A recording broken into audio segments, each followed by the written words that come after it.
Hi, welcome to Lion Fry Consultancy.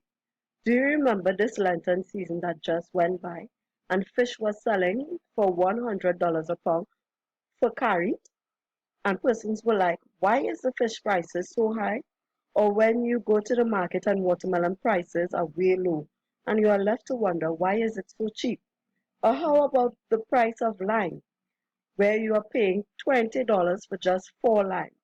Do you find the prices we pay for those items are just sometimes ridiculous? Well, all these high and low prices occur due to supply and demand, which are market trends.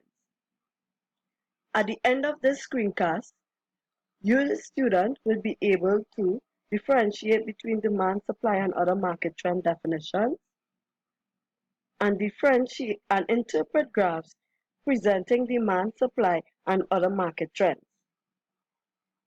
Demand. Demand is the willingness and the ability to pay for a commodity at each and every price over a given period of time, subject to all else being constant. The demand curve is downward sloping and the curve is from the top left over to the bottom right. Runs along the line as prices go up or down. The determinants that shift the curve either left or right are changes that occur apart from price. These determinants are 1. Change in the price of commodity expectations. 2. Other commodities such as complements, which are products that can work together, for example, hot dog bread and hot dog sausages. And then there's substitutes, which are products that could be used as replacements as they are close to the original product. Chicken hot dogs can be replaced by beef or tofu hot dogs. Third, the number of consumers. Fourth, consumer income. Fifth, and last, consumer taste. Let's look at the demand curve.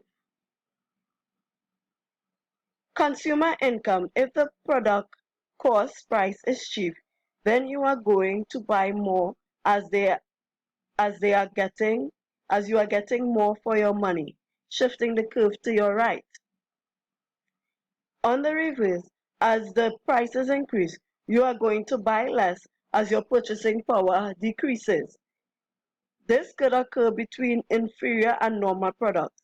If tofu hot dogs cost more, then persons are going to purchase hot dogs that are meat-based, shifting the curve to the left. But if the price of meat-based hot dogs raises considerably, then people are going to demand for tofu hot dogs, shifting the demand curve to the left.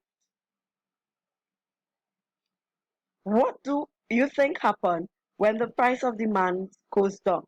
Nothing happens, because when the price goes down, the price changes demand, while the 5 determinants shift the demand curve. Remember, the determinants can either shift the curve to the right or to the left. Right meaning the shift is in favor of the consumer. Now let's have a look at the change in quantity versus the change in demand. If you look at the graph, you will see points A, B, and C. Points A and B shows the changes in the demand curve due to price, while points A to C shows a change in demand, meaning the price remain the same, but people decide to buy more, which may be one of the 5 determinants working on the demand curve. The elasticity of demand. Elasticity of demand is determining how much less or how much more people would purchase. In business terms, it's how sensitive quantity demanded is to change of price. Let's have a look at inelastic. As a good example, we are going to use gas. If the price of gas increases, the quantity decreases by a small amount, which small amount, which is the price increase in gas, was sensitive to change of price. When the price falls, it will go in another direction. Demand goes up, but by a little. Take into consideration that products in elastic demand have very few substitutes and are often in necessity. This is represented by a of coefficient less than 1 for inelastic. The curve is usually steeper in slant when inelastic. Let's have a look at elastic. Elastic, on the other hand, is sensitive to price change. When the price goes up, the demand for the product drops drastically, and when the price goes down, the demand for the product increases. The product has many substitutes or is luxurious. The coefficient is more than 1, and the slant is not as steep as inelastic. If the product percentage is the same as the price percentage, then the coefficient is equal and it's called unit elastic demand, where the main determinant is equal to the availability of substitutes. The price elasticity formula is percentage change in quantity demand over percentage change in price. Now let's look at supply. Supply is the willingness and the ability to sell a commodity at each and every price over a given period of time, subject to all else being constant. When the price of hot dogs goes up, the quantity of hot dogs will increase. The increase in price is an incentive for the company to produce more hot dogs because they want more profit. When the price increases or decreases, it moves along the curve,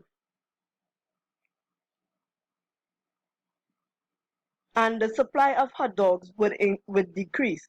The curve begins from the bottom left, moving to the top right, which is upward sloping, unlike demand, which is downward sloping. Just like demand, supply curve could also shift.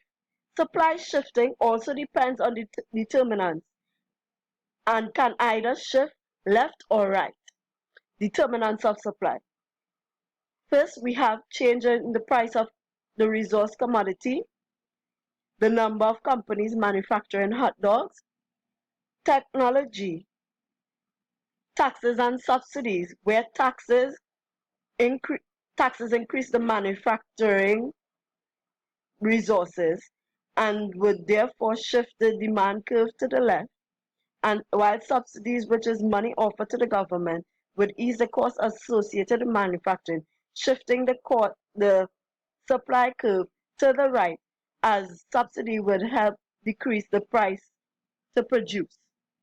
Then we have supply expectation. Let's take a further look, looking at improved technology and supply expectations.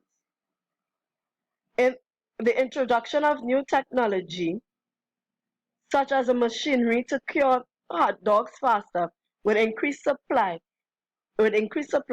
and the curve would shift to the right. Whereas supply expectations, if the manufacturer believes that the price of hot dogs will increase from next week, then he is going to hold back supply of hot dogs until the price is higher, shifting the supply curve to the left. What happens to the supply of the product when the prices increase? Nothing. Nothing happens as supply stays the same, but the quantity supplied increases. Remember that a change in supply moves along the supply curve, and a change in determinant would shift the curve either to the left or the right. Now let's look at supply elasticity. Supply elasticity, just like demand elasticity, measures how responsive the quantity of supply is to price change. It operates with the same coefficient formula as demand, but just replacing demand with supply, which is supply elasticity percentage equals percentage change in quantity supplied over percentage change in price. Now let's look at equilibrium. Equilibrium is where two lines intersect. It's called an equilibrium or a market clearing price. This equilibrium are where the two lines reach their highest point. When price is at its highest, demand is low, and supply price is at its highest. At this point, there is a surplus due to supply being high and demand being low. This surplus is represented by the blue area. This surplus is worked out as the quantity of hot dogs supplied minus the quantity of hot dogs demanded. Surpluses usually fix themselves by the suppliers carrying the price down to the equilibrium price. Now, let's look at if the product falls below the equilibrium price. In this instance, consumers would want to buy and the demand for the product would exceed its supply, as producers would only want to supply what they are able to make a profit out of, causing a shortage, which is represented by the pink color area. The shortage naturally fixes itself and the price will return to its equilibrium price. Now, let's recap. So, we learned about demand, which is downward sloping, and we learned about supply, which is upward sloping, and equilibrium, where is the demand curve intersects the supply curve. We have learned that the rise and fall of prices move up and down the demand and supply curve. As the price increases, the demand curve decreases and the supply curve increases, creating a surplus. As the prices reduce, the demand increases, the supply decreases, creating a shortage. Also, let's not forget that these determinants shift the demand curve and the supply curve either to the left or to the right. Demand being 1, the change in price, 2, the change in price of other commodities, which is complement and substitutes, 3, the number of consumers, 4, the number of income, 5, the consumer taste. For supply, we have 1, the change in commodity, 2, the number of companies manufacturing, 3, technology, 4, taxes and subsidies, and 5, supply expectations. Let's do some graphs. Using chicken hot dogs as the product, draw some graphs to represent the following statements. 1, new technology cuts production time in producing hot dogs. 2, price of bacon increases. 3, the price of hot dogs increases. And 4, price of chicken went up. Now let's answer these questions. Number 1 answer. Technology cuts production time in producing hot dogs. Remember, technology is a shifter, and as the price decreases, so will the quantity increase, thereby shifting the curve to the right. Number 2, bacon price increase. If the price of bacon increases, then the demand for hot dogs would increase, and the curve would shift to the right as bacon, being a substitute for hot dog, will now be on demand. Will now make hot dogs be on demand, shifting the curve to the right. Number 3, chicken hot dogs price decrease. When chicken hot dogs price decrease, then the demand for hot dogs will increase as the price decreases, moving along the curve. Number 4, resource product chicken went up.